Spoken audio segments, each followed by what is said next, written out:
I write to seek clarification on the press note issued by the Ministry of Industrial Development on 1 January 1972 permitting 54 important industries to increase production with a view to utilize their existing plant and machinery to the maximum extent possible.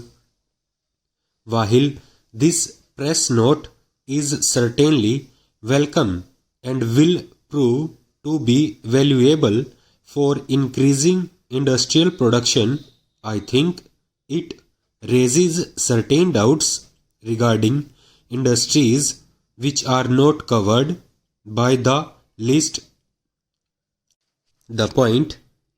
I have in mind is whether those industries which have not found their place in the list would be permitted to operate on a multi-shift basis. I raise this point because the press note seems to imply that where no specific sanction has been made, capacity licensed on a single shift basis should be considered as total licensed capacity. In other words, there seems to be no distinction in government's current thinking between a license granted on a single shift basis, as was the wont in most cases for many years following introduction of IDR Act, and one where total capacity figures are given on a maximum utilization basis. If this is correct, it will mean that the present thinking of government in a sense may mean a reversal of government's intention to allow production on a multi-shift basis. If this is not the case, there seems to be no point in allotting capacities on a single shift basis. Most COB licenses were granted on a single shift basis,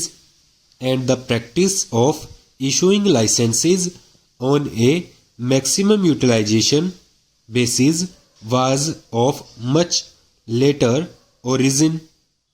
In fact, industrial units which exist prior to the introduction of IDR Act 1951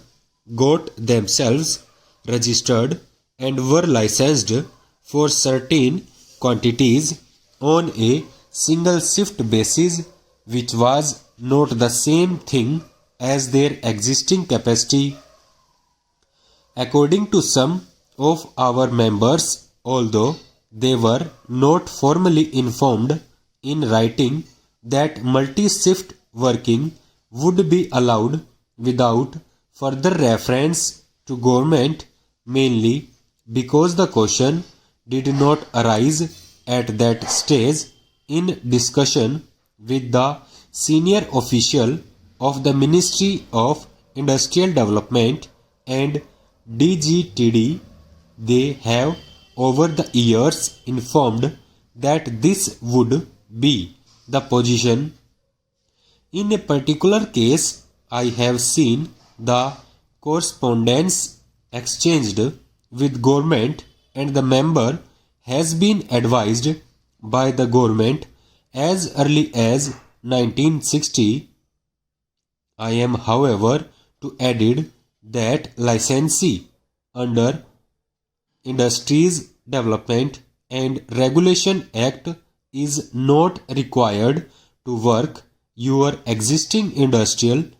undertaking on a multi-shift basis. Again, in 1966, when the member had an actual production of 90 million RS closures at Bombay and requested that the single shift assessed capacity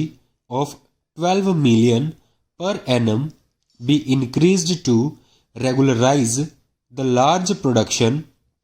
brought about the increase in productivity to 75 million closures per annum on single shift basis. Government had wide letter dated 27 May 1966 raised their capacity to 24 million per annum and stated that you may produce more by working extra shifts. In short, additional production was being regularized by giving a slightly increased single shift capacity on the understanding that multiple shift working would be allowed